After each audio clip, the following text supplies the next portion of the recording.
Caitlin recognizes how open she is. Burke can't quite get there, drains the three. What if I told you that the most popular women's basketball league on the planet is on the verge of a catastrophic collapse, not from lack of interest, but from a rebellion from within and a billion-dollar threat from the outside?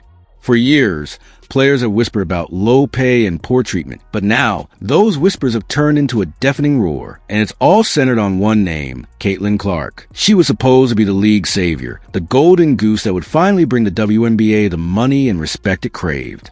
But instead of protecting their most valuable asset, the league's leadership has presided over a season of chaos, resentment, and dangerous physical play. Now, the consequences are arriving at their doorstep, not with a knock, but with a sledgehammer. A rival league with seemingly limitless funds is reportedly preparing to offer Clark and other stars contracts worth more than the entire salary cap of a WNBA team. Clark, wow! You bet! From beyond! This isn't just a negotiation tactic. It's an existential crisis.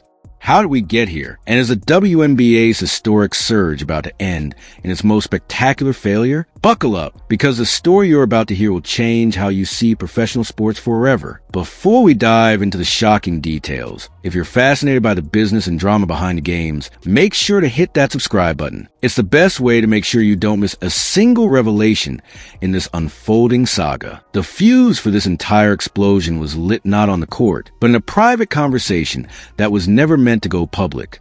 In late September, Minnesota Lynx star Napheesa Collier sat down for what she thought would be a routine end-of-season exit interview. Instead, she dropped a bombshell that would send shockwaves through the entire sports world, revealing a private talk with WNBA Commissioner Cathy Engelbert that exposed a shocking rift between the league's leadership and its players. What she claimed the commissioner said doesn't just question a single policy, it calls the entire philosophy of the league's leadership into question. According to Collier, she directly asked Engelbert the question on the minds of fans and players alike. How did she plan to fix the massive pay gap, where rookies like Caitlin Clark, who are driving historic revenue, earn a relative pittance compared to their market value? NBA scouts were at Williams Arena tonight for a sold-out Gopher women's basketball game. Engelbert's alleged response was chilling in its dismissal. She reportedly told Collier, Caitlin should be grateful she makes $16 million off the court, because without the platform that the WNBA gives her, she wouldn't make anything. This statement revealed a profound disconnect. It framed the league not as a partner benefiting from a generational talent, but as a charity bestowing a favor. But Collier wasn't done. She claimed Engelbert went even further, stating that players should be on their knees, thanking their lucky stars for the media right deal that got them. This language, evocative of subservience rather than partnership, struck at the heart of player dignity. When these comments leaked, the reaction was instant and ferocious. Players across the league took to social media and interviews to express their disbelief and anger. The sentiment was clear. If this was the commissioner's private view, how could she genuinely negotiate in good faith for their worth? But it was ESPN's Stephen A. Smith who issued the most direct and damning indictment. ESPN's Stephen A. Smith always gives us his candid opinion no matter what the topic is. On First Take, he didn't just criticize Engelbert, he demanded her head. Let me say for the record, you should resign. You need to resign. Period, Smith declared.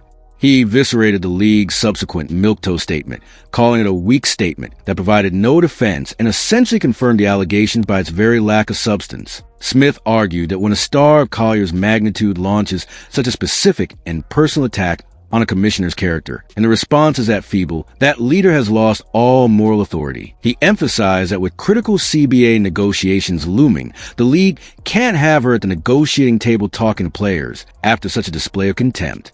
This wasn't just commentary. It was a public verdict. The scandal exposed more than just a private opinion. It revealed a fissure between the league's office and its players that had now become a gaping, public chasm of distrust, setting the stage for the chaos that followed. The fallout from Collier's revelation was not contained to ESPN panels or sports talk radio. It ignited a fundamental debate about power dynamics in professional sports. For years, the WNBA had marketed itself as a league built on sacrifice, where pioneers played for love of the game while fighting for a sustainable future. I think the biggest thing is just confidence. I think sometimes, I feel like I'm closer to the basket than I really am, but also, the adrenaline gets going, the crowd gets behind you. Engelbert's alleged comments, however, reframed that narrative into something darker, a system where management believed it owned the platform and the players should simply be grateful for access to it. This perspective failed to account for a new reality. Caitlin Clark, through her record-breaking college career and magnetic persona, built her own platform long before she entered the WNBA. She didn't need the league to become famous. The league needed her to become more relevant and profitable than ever before. This scandal also put every veteran player in an impossible position. They had fought for decades for better pay and conditions, often going overseas in the off-season to make a living wage. To hear the league's top executive imply that players owed their success solely to the league's benevolence felt like an erasure of their individual struggle and brand building. It raised a terrifying question for the rank-and-file player. If this is how leadership views a superstar generating millions, what value do they assign to supporting cast? The incident became a rallying cry, unifying stars and role players alike against a common perception of disrespect. It transformed the upcoming CBA negotiations from a simple business discussion about revenue splits into a high-stakes battle for respect, agency, and a fundamental redefinition of the player-league relationship. The secret scandal was no longer secret, and its poison seeped into every subsequent discussion about pay, protection, and the league's future, creating an atmosphere of rebellion that external rivals like Project would find perfectly primed for exploitation. While the war of words raged off the court, a very real and physical battle was being waged on it. Caitlin Clark's rookie season was a spectacle of unprecedented shooting range and visionary passing, but it was also tragically marked by a pattern of excessively hard and often late fouls that crossed the line from competitive to dangerous. Commentators and fans began to ask in unison, was Clark being targeted? The league's inconsistent response and the vocal resentment from some veteran players seemed to provide a clear, unsettling answer. The situation reached a boiling point in a chaotic game against the Connecticut Sun. The contest descended into mayhem. Clark was swiped across the face by J.C. Sheldon. In the ensuing scramble, Clark was first bumped, then violently shoved to the hardwood by Marina Mabry. The referee's handling was widely panned as incompetent and baffling, a mixture of flagrant fouls, technicals, and no calls that communicated a total loss of control. But the most symbolic moment came later. Fever guard Sophie Cunningham, in an act of raw retaliation for the treatment of her teammate, wrapped her arms around Sheldon's neck and dragged her down. Cunningham was ejected with flagrant 2, but a segment of the internet erupted in praise, hailing her for doing what the league officials wouldn't, physically defending the league's golden goose. This game was a microcosm of the entire season. Fever coach Christy Side said it plainly, when the officials don't get control of the ball game, when they allow that stuff to happen, and it's been happening all season long, it's not just this game. This is what happens. The implication was undeniable. The league had failed in its most basic duty, to protect its players and ensure fair competition.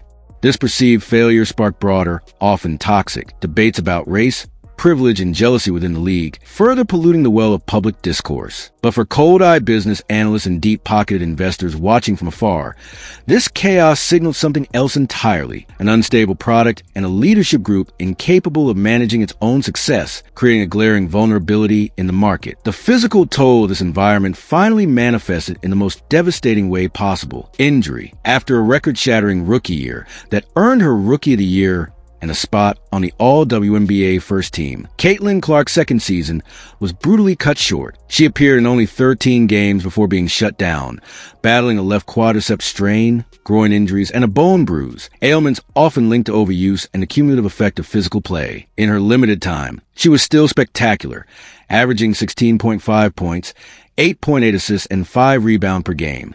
But she was on the sidelines when her team and the league needed her most, a stark symbol of fragility in the face of immense pressure. This injury did more than hurt the Fever's playoff hopes. It exposed a staggering financial asymmetry at the heart of the WNBA's economic model. Even while injured, Clark remained a marketing juggernaut, with landmark deals from Nike, Gatorade, and State Farm. In 2025, she earned an estimated $16.1 million, almost entirely from endorsements. Yet, here's the shocking context. That enormous sum still wasn't enough to crack Sportico's list of the world's 100 highest-paid athletes, a list that required at least $37.9 million to enter. For the third straight year, not a single woman made that top 100. Clark was the 6th highest earning female athlete, while her WNBA salary remained a mere fraction of her off-court value. This is the core contradiction. Caitlin Clark is a global sports icon whose arrival spiked metrics across the board. She is the rising tide that lifted all boats. Yet, the WNBA's financial structure, with a team salary cap of around $1.5 million, makes it impossible to pay her true market value. The Supermax salary is around $249,000. So, the league benefits massively from her presence, while the direct financial reward for Clark is almost symbolic. She gets the platform, and the league gets a profit. And as Nafisa Collier revealed, that seems to be exactly how the commissioner sees it, a perspective that now threatens the entire enterprise. Into this powder keg of player frustration, injury concerns, and public relations disasters steps a new player with a deceptively simple pitch. We will pay you what you're worth. Meet Project B, a planned global basketball venture aiming to launch a series of high-stakes tournaments across Asia, Europe, and the Americas from November to April, directly in the WNBA's offseason. This isn't a mere league. It's a direct challenge to the entire ecosystem. The rumors surrounding Project B have sent the sports world into a frenzy. While unconfirmed, reports swirl of blockbuster dollar figures, up to $50 million contracts for headliners like Caitlin Clark, and annual salaries of at least $2 million for other stars. To grasp this, consider that a single $2 million salary would exceed the entire salary cap of a WNBA team.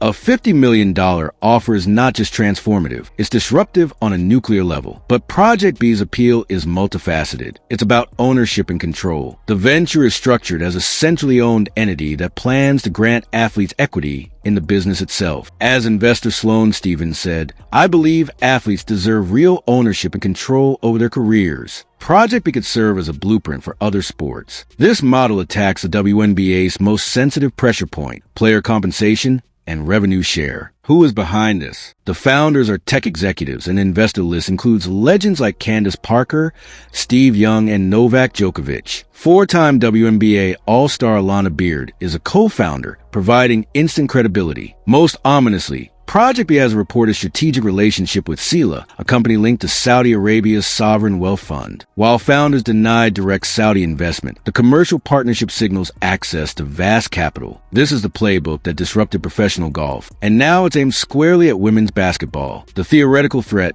became chillingly real in October 2025. Indiana Fever guard Sophie Cunningham, a social media star with nearly 3 million followers, and the player who had physically defended Clark on the court, officially announced she was joining Project B. Cunningham, vocal about players needing a guaranteed revenue share, released a statement that should terrify the WNBA office. "Our game is exploding in popularity, and I'm all in on carrying that momentum forward in any way I can, both at home in the U.S. and beyond." Cunningham was not alone. She joined 7 other announced WNBA players, including all-stars like Alyssa Thomas and Jewel Lloyd. Her defection is the first major crack in the dam.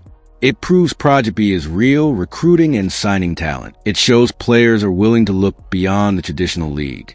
Most importantly, it sets a precedent. If Sophie Cunningham can go, why not Caitlin Clark? Clark's camp has remained ominously silent on all Project B rumors. In sports negotiations, silence is rarely disinterest, it's leverage.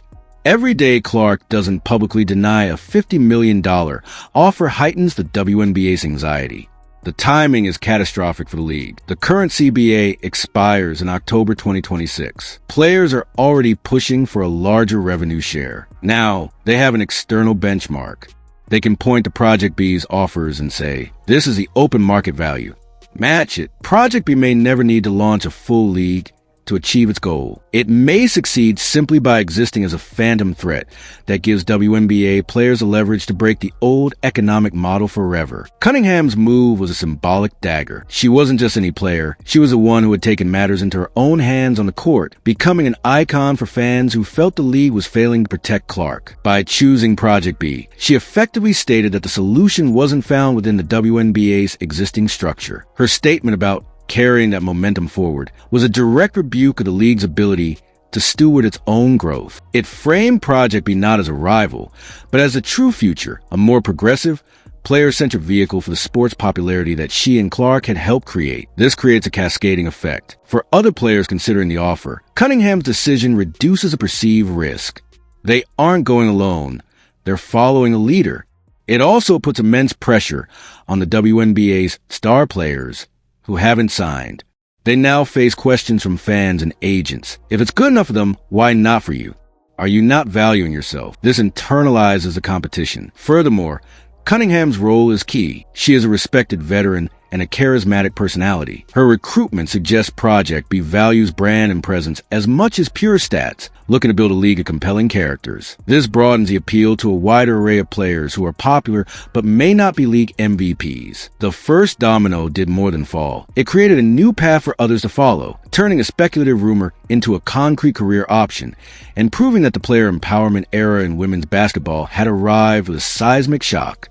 The WNBA was no longer the only game in town, and its players were now, for the first time, truly free agents in every sense. So, is Caitlin Clark, the woman who brought millions of new fans to the WNBA, accidentally destroying it? Some analysts posit this very question. The argument isn't that Clark is at fault, but that her unprecedented popularity has accelerated a financial reckoning faster than the league's traditional slow-growth business model can handle. The league is experiencing sold-out arenas, soaring television ratings, and a spike in mainstream coverage. With this attention, player expectations have skyrocketed. Where million-dollar salaries were once a dream, reported offers of $1.3 million are now called inadequate. This creates a dangerous internal divide. One side believes players are finally demanding fair pay after years of underpayment. The other side sees a league whose financial foundations, long built on slim margins, may not support a sudden, massive cost increase. There's fear that the Clark effect is being misinterpreted as a WNBA-wide effect, leading some to overestimate their individual market value. The worst-case scenario is a protracted labor dispute that halts the league's momentum dead. As one analysis noted, casual fans drawn in by Clark may not stick around to prolong labor disputes, potentially undoing years of progress. The WNBA stands at its most critical crossroads. One path leads to a transformative new CBA, forged under external pressure, that finally pays players a fair share. The other leads to internal strife, a failure to adapt, and the slow bleed of talent to a better-funded rival. The leadership that dismisses its stars, fails to protect them, and cannot envision a bigger future is the leadership that could lose it all. Stephen A. Smith's demand for a resignation wasn't just drama, it was a diagnosis. The patient is in critical condition, and the doctors are arguing. The division is not merely between players and owners, it fractures the player base itself. Veterans who battle for years on subsistence wages may resent the notion that a rookie's arrival should instantly rewrite the pay scale, even if that rookie is transcendent. Mid-tier players fear that a cap system straining to pay superstars will squeeze them out entirely. This internal tension makes collective bargaining incredibly difficult. What is the common ground between a superstar worth $50 million on the open market and a journeywoman whose true market value may be close to her current salary? The WNBA's collectivist history now clashes with the individual superstar economy that Caitlin Clark's fame has introduced. Furthermore, the league's owners are not a monolith of billionaires like the NBA. Some are passion-driven individuals or ownership groups for whom the WNBA is not a primary financial engine. Asking them to suddenly triple payrolls and provide charter flights is not a simple request. For some, it may be existential. This creates an ownership divide as well, between those willing to invest aggressively in a new paradigm and those urging caution. Into this leadership vacuum and internal conflict steps Project B with a simple, unified offer. Take the difficult politics off the table. We will pay you, protect you, and make you partners. The WNBA's greatest vulnerability is not its balance sheet, but its inability to present a united, compelling vision for the future that satisfies both its revolutionary superstar and its foundational veterans. Until it solves this riddle, it remains a house divided, and as the old saying goes, a house divided cannot stand against a well-funded, unified rival. The final chapter of this story is a race against time. Can the WNBA unite and evolve before its best assets simply walk away?